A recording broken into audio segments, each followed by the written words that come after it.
गुणातीतोऽक्षरं ब्रह्म भगवान् पुरुषोत्तमः जनो जानन् इदं सत्यं मुच्यते भवबन्धनात्।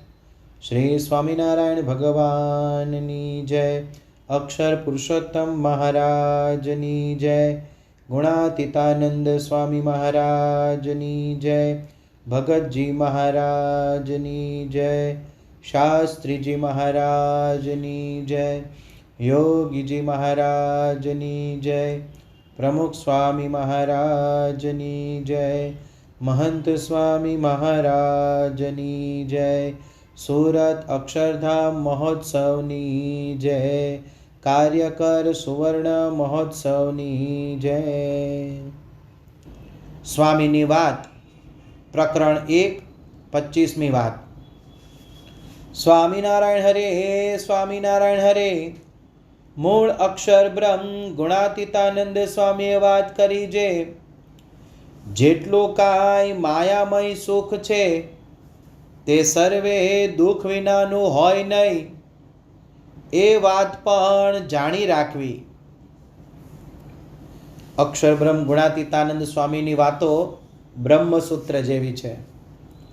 જીવન જીવવાની સુખી રહેવાની ચાવી એમાં હોય છે। કોઈ 7 માળની હવેલી હોય તો તેમાં દરવાજો 7 માળ જેટલો ઊંચો ન હોય, એ દરવાજાનું તાળું દરવાજા જેવડું ન હોય ને તે તાળાની ચાવી પણ તાળા જેવડી ન હોય। તેમ સુખ ક્યાં છે એ વાત ગુણાતીતાનંદ સ્વામીએ માત્ર 2 લીટીની આ વાતમાં સમજાવી દીધી। હજારો વર્ષોથી મનુષ્ય માત્રની ઝંખના સુખી થવા માટેની છે અને એટલે જ સવારથી મોડી રાત સુધીની તમામ પ્રવૃત્તિનું મૂળ પ્રેરક બળ સુખ માટેની ઝંખના છે। પરંતુ સુખ માટેના એના પ્રયત્નો અવળી દિશાના છે, તેથી તેને શાશ્વત સુખ મળતું નથી। કોઈ માણસને તેલ જોઈતું હોય અને રેતી પી લે તો તેને તેલ મળે? કોઈ માણસને માખણ જોઈતું હોય અને પાણી વલોવે તો માખણ નીકળે? એમ આખી જિંદગી માયાની પાછળ પુરુષાર્થ કરે તો તેનું કાર્ય સરે નહીં। નાનપણમાં એક વાર્તા સાંભળેલી। એક ડોશીમાની વીંટી ખોવાઈ ગઈ એટલે પોતે ઘરની બહાર વીજળીના થાંભલાના અજવાળે વીંટી શોધતા હતા। ત્યાંથી એક સજ્જન પસાર થયા। તેને જોયું કે ડોશીમાં કંઈક શોધી રહ્યા છે એટલે પૂછ્યું કે માજી કંઈ ખોવાઈ ગયું છે? એટલે માજીએ કહ્યું હા। પૂછ્યું શું ખોવાયું? મારી સોનાની વીંટી ખોવાઈ ગઈ। એટલે એ સજ્જનને થોડીક દયા આવી કે લાવ થોડી મદદ કરું માજીને, પુણ્ય કમાઈ લઉં। શોધવા લાગ્યા। 20-25 મિનિટ શોધખોળ આદરી પણ કંઈ મળ્યું નહીં। પછી માજીને પૂછ્યું ક્યાં ખોવાઈ હતી વીંટી? એટલે માજી કે પેલું સામે ઘર દેખાય છે? એટલે સજ્જન કે હા, એ ઘરના ઓરડામાં ખોવાણી હતી। એટલે સજ્જનને તો થોડો ગુસ્સો આવ્યો પણ પૂછ્યું કે તો પછી અહીં કેમ શોધો છો? એ કે ત્યાં અંધારું છે ને અહીં અજવાળું છે એટલે અહીંયા શોધું છું। આ ડોશીમાં જેવી પરિસ્થિતિ આપણા સૌની છે। સુખ મેળવવા માયાના ચળકાટમાં ફાંફા મારીએ છીએ પણ અંતે એમાં દુઃખ જ મળશે। એક રશિયન વાર્તા છે। એક લોભી ખેડૂત હતો, એને જમીનની ખૂબ લાલચ। એટલે ત્યાંના રાજાએ તેને બોલાવ્યો અને કહ્યું કે જો તારે સવારે 6 વાગ્યાથી સાંજના 6 વાગ્યા સુધી દોડવાનું શરૂ કરવાનું। એમાં જેટલા ઘેરાવામાં તું ફરે એટલી જમીન તારી। તું જ્યાંથી દોડવાનું શરૂ કરે ત્યાં પાછા આવી જવાનું, એટલી મારી શરત। અને આ શરત તેણે સ્વીકારી લીધી। બીજે દિવસે સૂર્યોદય થયો એટલે બંદા હાજર। સ્ટાર્ટિંગ લાઈનથી દોડવાનું શરૂ થઈ ગયું। 1 2 3 ગેટ સેટ ગો ને દોડ શરૂ થઈ। દોડ્યો એવું દોડ્યો કે વચ્ચે તરસ લાગે તો પાણી પીવા પણ ન રોકાયો। બપોરે લંચ ટાઈમ થયો, જમવાનું બંધ। કેમ? કારણ કે જો 20-25 મિનિટ જમવા બેસે તો એટલી જમીન તેને ઓછી મળે. બરાબર 1:30 વાગ્યા સુધીને દોડવાનું આગળ ચાલુ રાખ્યું અને પછી થયું કે હવે સૂર્યાસ્તનો ટાઈમ 6:30નો છે તો હું પાછો ફરી જાઉં. પણ મન બીજું કહેતું હતું કે હજુ થોડુંક આગળ જાઉં, હજુ થોડું આગળ જાઉં, અને 2 વાગ્યા સુધી આગળ દોડ્યો. પછી પાછો ફર્યો. પાછળ ફરતા ફરતા એટલો બધો થાકીને લોથપોથ થઈ ગયો, ત્રાસી ગયો કે જે પેલી સ્ટાર્ટિંગ લાઈન હતી એના માટે એ જ વિનિંગ લાઈન હતી, એ વિનિંગ લાઈનનો સ્પર્શ ન કરી શક્યો અને માત્ર 1 ફૂટ દૂર રહ્યો અને ત્યાં જ પડ્યો કે તરત મૃત્યુ પામ્યો. જીવવા માટે અને મરવા માટે માત્ર 6 ફૂટ જગ્યાની જરૂર છે એવું નિષ્ણાતો કહે છે. આજે જીવ પ્રાણી માત્ર પણ સુખ મેળવવા માયા પાછળ આવી જ દોટ મૂકે છે ને અંતે મૃત્યુ પામે છે. માયિક પદાર્થમાં કોઈને સુખ મળ્યું નથી. ચિત્રકેતુ નામના રાજા થઈ ગયા. તેમને 1 કરોડ સ્ત્રી હતી, પણ એમને પુત્ર નહોતો. દુઃખ રહે. તેણે પુત્ર ઈચ્છાથી નવા લગ્ન કર્યા, નવી રાણી પરણ્યા, અને ભગવાનની કૃપા થઈ. તેના ઘરે પારણું બંધાયું, પુત્રનો જન્મ થયો. રાજા ખુશહાલ થઈ ગયો. આખા રાજ્યમાં ખુશી વ્યાપી ગઈ. પણ પહેલી 1 કરોડ રાણીઓ જે હતી એને વિચાર આવ્યો કે આ નવી રાણી માનીતી થઈ જશે અને આપણે બધી અણમાનીતી થઈ જઈશું. એટલે તેમણે એક પ્લાન રચ્યો. પેલો જે દીકરો જન્મ્યો હતો એને ઝેર દઈને મારી નાખ્યો. આ બાજુ ચિત્રકેતુ રાજાને ખબર પડી કે પુત્ર મૃત્યુ પામ્યો એટલે ફરી દુઃખી થયો, અને એનું કારણ આ કરોડ સ્ત્રીઓ છે. એટલે તેણે ગૃહ ત્યાગ કર્યો. રાજા ભર્તુહરિએ પણ સ્ત્રીનો ત્યાગ કરેલો. નંદ રાજાએ આખી પૃથ્વીનું ધન ભેગું કરેલું, પણ આખરે એમાંથી દુઃખ થયું. એટલે ધનમાં પણ સુખ નથી. રાવણ અને દુર્યોધન સત્તા પાછળ દોડ્યા પણ સુખી ન થયા. માઇકલ એન્જેલો નામના એક મહાન વ્યક્તિ થઈ ગયા. તેની ખ્યાતિ આખા વિશ્વમાં હતી. અનેક કળાઓમાં પોતે નિપુણ હતા. શિલ્પકાર, સંગીતકાર, ચિત્રકાર, સાહિત્યકાર. એમ કહેવાય છે કે છેલ્લા 500 વર્ષમાં એના જેવો વિરલો પાક્યો નથી. આટલી બધી ખ્યાતિ છતાં 90 વર્ષે અંતિમ પથારીમાં બોલ્યા, મને પારાવાર પસ્તાવો થાય છે કે મેં મારા આત્માના કલ્યાણ માટે કંઈ કર્યું નથી. ટૂંકમાં કહેવું હોય તો આખો સંસાર ક કા કીમાં લીન થઈ જાય છે. ક એટલે કનક, સુવર્ણ, દ્રવ્ય, પૈસા. કા એટલે કામિની, સ્ત્રી. કી એટલે કીર્તિ, માન, મર્તબો. ગુલાબનું ફૂલ તોડવા જાઓ તો તરત ભેગો કાંટો હોય જ છે, એ લોહી કાઢે. એમ માયામાં સુખ છે તે દુઃખ મિશ્રિત છે. એટલે ગુણાતીતાનંદ સ્વામીએ આ માયાના સુખને ઝેરના લાડવાની ઉપમા આપી.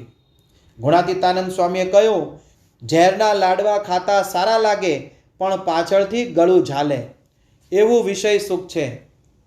સેકેરીન ખાંડ કરતાં અનેક ગણું ગળ્યું લાગે પણ પાછળથી કડવું લાગે. સુરપુર નરપુર નાગપુર એ તિન મેં સુખ નાહી, કા સુખ હરિ કે ચરણ મેં, કા સંતન કે માહી. એટલે શ્રીજી મહારાજ વચનામૃત ગઢડા અંત્ય પ્રકરણના 27માં કહે છે કે માયિક સુખ અપાર દુઃખનું કારણ છે. શેરડીનો પાક ખેતરમાં તૈયાર થાય. શેરડી જ્યારે પાકે ત્યારે એમાં ઈયળ કાણું પાડીને પેસી જાય. અંદર બેઠી બેઠી મીઠા રસની મજા માણે ને પોતાના જેવું કોઈ સુખી નથી એવું એને થયા કરે. પણ પછી એની શું દશા છે એ જરા વિચારો. ખેડૂતે શેરડી શા માટે પકવી હોય? શેરડીમાંથી રસ કાઢી ગોળ અને ખાંડ બનાવવા માટે. એટલે શેરડી પીલાવા માટે જ સર્જાઈ છે. ચીચોડામાં જ્યારે એનો રસ નીકળે એ ભેગી ઈયળનો પણ રસ નીકળી જાય. એવું માયામય સુખમાં છે. સારામાં સારા ભોજન, વસ્ત્ર, સારું રૂપ કે સારો શબ્દ, એમાં બધાને મજા આવે. ટીવી જોવામાં મજા આવે. અને અત્યારે તો મોબાઈલ. થઈ ગઈ દુનિયા મુઠ્ઠીમાં. વ્યસન કરવામાં પણ મજા આવે, પણ તેની પાછળ દુઃખ રહેલું છે. સિગારેટ કે કેફી દ્રવ્યનું સેવન કરે ત્યારે તેનો નશો ચઢે, તેમાં મજા આવે. ડ્રગ્સ લે તેને તો આખી દુનિયાનો રાજાએ પોતે જ હોય એવું માને. વચ્ચે એક પીધેલાનો વિડીયો જોયેલો. આખલાની સાથે બાદ ભીડી, બંને શિંગડાને પોતાના હાથમાં લઈ અને એ આખલાને પાછો પાડવા જતો હતો. હવે જેવો નશો ઉતર્યો એટલે ગટરના ઢાંકણા પાસે પેલું ગટરનું પાણી ને કચરો પડ્યો હોય ત્યાં પડેલો. જ્યારે નશો ઉતરી જાય એટલે ઢીલા ઢફ. આજે વ્યસનની આડઅસરમાં હૃદય રોગ, ગેંગરીન કે કેન્સર થાય છે. એટલે આખું જીવન દુઃખી થઈ જાય. પોતે તો દુઃખી થાય, આખો પરિવારને દુઃખી કરતો જાય. એટલે ગુણાતીતાનંદ સ્વામી કહેતા, જો વિષયમાં સુખ હોય તો મહારાજ આપણને બંધી શા સારું કરે. એકવાર 4 ભાઈઓ હતા. રામજી, શ્યામજી, કાનજી અને નાગજી. આ 4 ભાઈઓએ તપ કર્યું અને ભગવાન પ્રસન્ન થયા. ભગવાન કે માગો, જે જોઈએ તે માગો. એટલે આ 4 ભાઈઓએ પહેલેથી જ નક્કી કરેલું કે આપણે ધન માગવાનું. એટલે ભગવાનને કે અમને ધન મળો. ત્યારે ભગવાન કે તમને ધનમાંથી દુઃખ આવશે, માટે કંઈક બીજું માગો. એટલે 4 બોલ્યા, ભલે અમને આખી દુનિયાનું દુઃખ અમને આપો, પણ ધન મળવું જોઈએ. પછી ભગવાને કહ્યું તથાસ્તુ. અને જેવા આશીર્વાદ બોલ્યા કે એમના ઘરના ફળિયામાં 1.25 મણ સોનાનો પથ્થરો આવીને પડ્યો. 4 ભાઈઓ રાજી થઈ ગયા. રામજી, શ્યામજી, કાનજી અને નાગજી 4 રાજી. પછી નક્કી કર્યું કે પહેલાં શાંતિથી આપણે નાહી લઈએ, જમી લઈએ અને પછી ભાગ પાડીશું. એમ વિચાર કરી રામજી અને શ્યામજી ગયા બજારમાં લાડવા લેવા, અને આ બાજુ કાનજી અને નાગજી પોતે નાહવા ગયા. હવે જે બજારમાં ગયા એ રામજી અને શ્યામજીએ વિચાર્યું કે આ સોનું જે આવ્યું છે 1.25 મણ સોનાનો પથ્થરો છે. હવે જો આપણે 2 જ રહીને પેલા 2ને મારી નાખીએ તો 50-50% આપણને મળે. એટલે 2 ટાઈપના લાડવા બનાવ્યા. એક સાદા લાડવા અને બીજા ઘીથી લચપચતા લાડવા, જેમાં ઝેર ભેળવી દીધું. અને જે ઘરે 2 જણા રોકાયેલા એ કાનજી અને નાગજીએ વિચાર્યું કે પેલા 2ને જો મારી નાખીએ, રામજી અને શ્યામજીને મારી નાખીએ તો આપણને 50-50% સોનું મળે. એટલે આ 2 જણાએ નક્કી કર્યું કે જેવા પેલા 2 આવે એને કૂવામાં નાવા ઉતારવાના અને પથરા મારીને મારી નાખશું. એટલે બંને ટુકડીઓએ એકબીજાને મારી નાખવાની યોજના ઘડી કાઢી. હવે જેવા લાડવા લઈને બજારમાંથી આવ્યા રામજી અને શ્યામજી, એટલે તરત જ કાનજી અને નાગજીએ કહ્યું પહેલાં નાહી લો, પછી આપણે જમીશું. એટલે જેવા પેલા નાવા પડ્યા કે ઉપરથી પથરા ફેંકી રામજી અને શ્યામજીને પૂરા કરી દીધા. અને પછી કાનજી અને નાગજી જમવા બેઠા. જોયું તો 2 ટાઈપના લાડવા હતા. એક સાદા લાડવા હતા અને બીજા ઘીથી લચપચતા. એટલે કાનજી અને નાગજી બોલ્યા કે જોયું, આ 2 કેટલા લુચ્ચા છે, કપટી છે. પોતાના માટે ઘીથી લચપચતા અને આપણી સારું કોરા લાવ્યા હતા. સારું કર્યું ને 2ને પતાવી દીધા. એમ વિચારી અને બંને જમવા બેઠા. જેવા લાડવા જમ્યા ગળ્યા લાગ્યા જમતી વખતે. પણ ગુણાતીતાનંદ સ્વામીની વાત જેવું થયું. જેવા જમવાનો કાર્યક્રમ પૂરો થયો કે એમના પણ રામ રમી ગયા. 4 ભાઈઓનું મૃત્યુ થયું. 1.25 મણ સોનાનો પથ્થરો હજી એમના ઘરના ફળિયામાં પડ્યો છે. જો તમારે જોઈતો હોય તો મારી પાસે તે એડ્રેસ લઈ જજો. ભગતજી મહારાજની સેવાથી પ્રસન્ન થઈ ગુણાતીતાનંદ સ્વામી એમને આજ્ઞા કરી કે જા, તું ઘેર જા, તને ₹60,000 મળશે ને પરણજે, હું તને ધામમાં લઈ જઈશ. ત્યારે ભગતજી મહારાજ બોલ્યા કે સ્વામી, 13 વર્ષ ગોપાળાનંદ સ્વામીનો સમાગમ કર્યો ને 9 વર્ષથી આપની સાથે છું. ધન અને સ્ત્રીમાં સુખ છે એવી કોઈ મોટાએ કલમ મૂકી નથી, તો તેમાં ન લલચાયા. એટલે ભગતજી મહારાજ ગોલ્ડન ઓફરમાં લોભાયા નહીં. બકરી હોય એને 2 જગ્યાએ આંચળ હોય છે. એક આંચળ જેમ ગાયને આંચળ હોય, ભેંસને આંચળ, એમ બકરીને આંચળ હોય, અને આંચળ દોવે તો દૂધ નીકળે. મહાત્મા ગાંધીજી બકરીનું દૂધ પીતા, પણ બકરીને ગળા પાસે પણ આંચળ હોય. એ ગળાનું આંચળ કોઈ દોવે તો દૂધ નીકળે? ન નીકળે. એ માયામય સુખ છે તે બકરીના ગળાના આંચળ જેવું છે, સુખ નીકળે નહીં.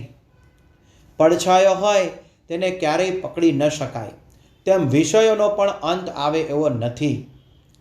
આ વિષયો ટાઢી અગ્નિ જેવા છે. ઠરેલા અગ્નિ પર રાખ વળી જાય એટલે દેખાય ઠંડો, પણ કોઈ તેને પકડવા જાય તો તરત દાઝે. એવું માયાનું સુખ છે. એટલે ગુણાતીતાનંદ સ્વામી કહે છે કે આ વાત જાણી રાખવી. જાણી રાખવી એટલે સમજીને તેનાથી સાવધાન રહેવું.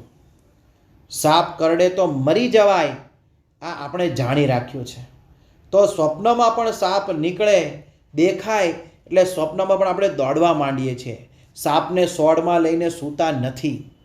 ભલે સાપ આપણને કરડવાનો નથી, તેમ આ વાતની દ્રઢતા થાય તો લલચાવાય નહીં. તો આજના શુભ દિવસે મહારાજ સ્વામી, પરમ પૂજ્ય પ્રમુખ સ્વામી મહારાજ અને પરમ પૂજ્ય મહંત સ્વામી મહારાજના ચરણોમાં પ્રાર્થના કરીએ કે ગુણાતીતાનંદ સ્વામીની આ વાત આપણા જીવમાં દ્રઢ થાય. શ્રી સ્વામિનારાયણ ભગવાનની જય. ગુણાતીતમ ગુરુમ પ્રાપ્ય બ્રહ્મરૂપમ નિજાત્મનઃ વિભાવ્ય દાસભાવેન સ્વામિનારાયણં ભજે. શ્રીહરિં સાક્ષરં સર્વદેવેશ્વરં ભક્તિધર્માત્મજં દિવ્યરૂપં પરમ શાંતિદં મુક્તિદં કામદં કારણં સ્વામિનારાયણં નીલકંઠં ભજે. શ્રીહરિં